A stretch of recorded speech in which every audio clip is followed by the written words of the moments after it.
Hello student, एएसपीसी point में आपका हार्दिक स्वागत है। आज हम बताने वाले हैं कि क्लास 12th वालों को फिजिक्स का जो पेपर है 6 मार्च को, उसके लिए आपको क्या पढ़ना है और क्या छोड़ना है। मोस्ट इंपॉर्टेंट, क्या पढ़ना है और क्या छोड़ना है। तो देखिए, क्या पढ़ें और क्या छोड़ें हम देखते हैं। देखिए, आप अगर जो हमने आज बता दिया आप उतना सिर्फ तैयार करके चले जाओ, आपके 95 प्लस, गारंटी से आपके 95 प्लस नंबर जो है वो आ जाएंगे। ठीक है, जो हमने बताया सिर्फ उसको आप तैयार करके ले जाओ और वही आपको छाप देना है जाके। ठीक है, तो क्या वो क्वेश्चन रहेंगे, चलिए वीडियो की शुरुआत करते हैं। तो क्वेश्चन जो है वो कुछ इस तरीके से रहेंगे कि देखिए, जो पहला क्वेश्चन रहेगा वो कूलाम का नियम। देखिए, कूलाम का नियम आपको तैयार करना है, कूलाम का नियम जो है वो आपको तैयार करना है। और वैद्युत क्षेत्र की तीव्रता अच्छी और निरक्षी स्थिति में, दोनों तरीके से आपको तैयार करनी है। ये दोनों तरीके से आपकी पूछ ली जाती है। ठीक है, कूलाम का नियम, वैद्युत क्षेत्र की तीव्रता, ये दोनों आपको तैयार करने हैं।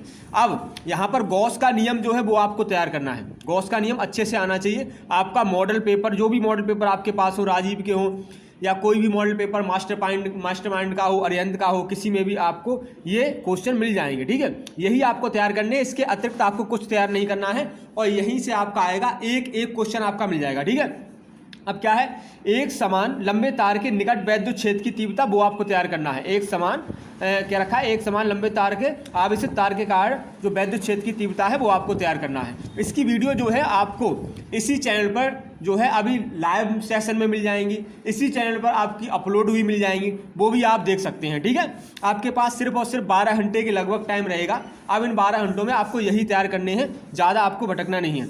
और अगला जो रहेगा वो समतल चादर के निकट वैद्युत क्षेत्र की तीव्रता, आपको ये तैयार करना है।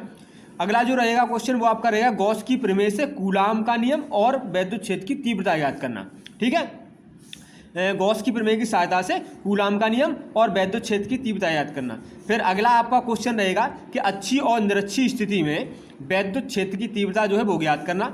अगला रहेगा कि भाई समांतर प्लेट संधारित्र की धारिता, समांतर प्लेट संधारित्र की धारिता आपको एक ऐसे, और एक यदि परावैद्युतांक पदार्थ उसमें भरा हो, यदि उनके बीच में परावैद्युतांक पदार्थ भरा हो, तब वैद्युत क्षेत्र की तीव्रता क्या होगी वो आपको बतानी है। ठीक है, अगला फिर क्वेश्चन आपका क्या रहेगा, इसके बाद अगला जो क्वेश्चन रहेगा वो आपका कुछ इस तरीके से रहेगा कि अनुगमन वेग किसे कहते हैं वो पूछा जाएगा।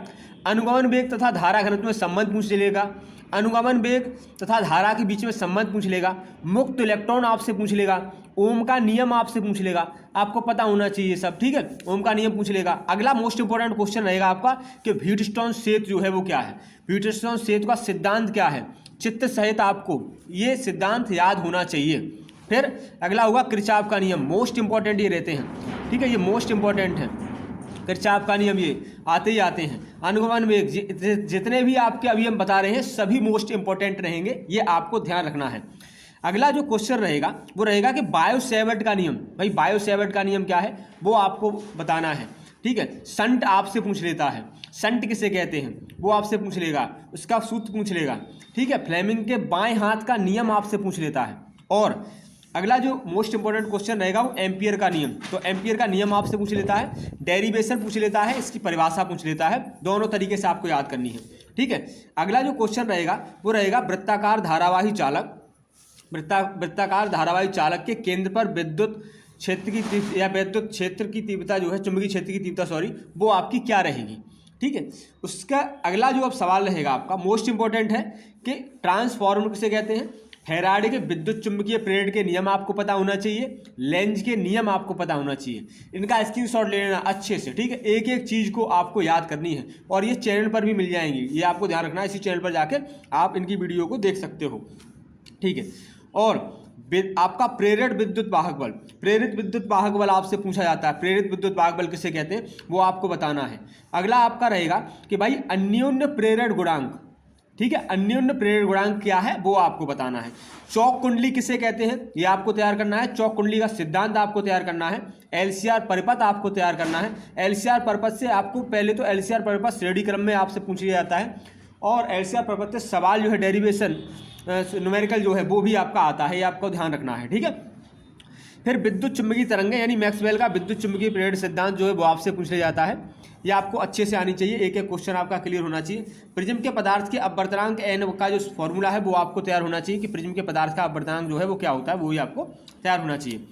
अगला है कि सूक्ष्मदर्शी और दूरदर्शी और आपका ये हो गया सूक्ष्मदर्शी हो गया, दूरदर्शी हो गया और परावर्ती दूरदर्शी। ये तीनों के आरेख, तीनों के चित्र आप अच्छे से याद करके जाना। 100% आपका एक इसमें से आएगा, या सूक्ष्मदर्शी या दूरदर्शी।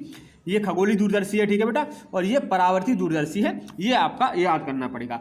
हाइगेंस तरंग का सिद्धांत है आपका, वो आपसे पूछा जाता है कि हाइगेंस तरंग के व्युत्कर्ण जो है या हाइगेंस का जो नियम है वो आपसे पूछा जाएगा। हाइगेंस जो है बहुत इंपॉर्टेंट है, सभी बच्चों को याद होना चाहिए। अगला जो क्वेश्चन आपका रहेगा वो रहेगा आइंस्टीन का प्रकाश वैद्युत समीकरण और प्रकाश वैद्युत उत्सर्जन। 2 क्वेश्चन आपके ये आपको तैयार करने हैं। अगला क्वेश्चन क्या है, दे ब्रोगली तरंगदैर्घ्य। भाई दे ब्रोगली तरंगदैर्घ्य आपको याद करना है, द्रव्य तरंगें आपको तैयार करनी है, मोस्ट इंपॉर्टेंट है ये आपके। बोहर का परमाणु मॉडल क्या है, ये आपको तैयार करना है, ठीक है। ये 100 आपके बहुत ज़्यादा पूछे जाते हैं सवाल, ये आपके जितने भी क्वेश्चन है वो। रदरफोर्ड अल्फा कण प्रकीर्णन जो है, रदरफोर्ड का अल्फा कण प्रकीर्णन बहुत अच्छे से तैयार होना चाहिए आपको सभी बच्चों को, ठीक है। नाभिकीय संलयन, नाभिकीय विखंडन आपसे पूछा जाएगा। आपको इसमें ऑप्शन में पूछ लिया जाएगा कि भैया कौन सी जो समीकरण वो नाभिकीय संलयन का, कौन सा विखंडन का है। द्रव्यमान क्षति क्या है, इसका आपका सवाल भी पूछा जाता है द्रव्यमान क्षति से, ठीक है। ये आपको तैयार करने हैं, नाभिकीय संलयन, नाभिकीय विखंडन और द्रव्यमान क्षति। और अगला जो रहेगा वो रहेगा आपका नाभिकीय बंधन ऊर्जा, ठीक है। ये आपको नाभिकीय बंधन ऊर्जा ये भी आपको अच्छे से तैयार करनी है। कोई भी क्वेश्चन आपका छूटना नहीं चाहिए, ये आपको ध्यान रखना है, ठीक है। ये इतना होने के बाद अब आपको क्या तैयार करना है भाई, अब आपको तैयार करना है बैंड अंतराल द्वारा जो ऊर्जा के आधार पर चालक, अचालक और आपके अर्ध। और ये जो रहेगा आपका लास्ट क्वेश्चन कि अग्र अभिनत, पश्च अभिनत और पीएन अर्धचालक, ये आपको तैयार करने हैं, ठीक है। आप सिर्फ इनको, ये जो आपको दे रखे हैं इतने आप तैयार करके चले जाना, आपका एक एक नंबर का जो है वो फंस जाएगा, ठीक है। एक एक नंबर का क्वेश्चन, प्रत्येक क्वेश्चन जो है वो आपका फंस जाएगा। 5 नंबर का हो चाहे 8 नंबर का हो, कोई भी क्वेश्चन यदि आपका, और आपको प्रत्येक सवाल करना है, प्रत्येक क्वेश्चन करना है। यदि कोई क्वेश्चन अगर आपको नहीं आता है तो उसकी जगह पे आपको इनमें से कोई ना कोई जो है जो आपका जो नहीं कर पाए हो उसकी जगह पे आपको ये करने हैं। एक भी क्वेश्चन आपको छोड़ के नहीं आना है। मैं गारंटी लेता हूँ आपका कम से कम, अगर आप ये करके आ गए तो कम से कम 85 प्लस, कम से कम 85 प्लस नंबर आपके आएंगे ही आएंगे, ये आपको ध्यान रखना है, ठीक है। वीडियो अच्छी लगी हो तो सही बच्चे वीडियो को लाइक करें, चैनल को सब्सक्राइब करें और ज़्यादा से ज़्यादा लोगों में वीडियो को शेयर करें।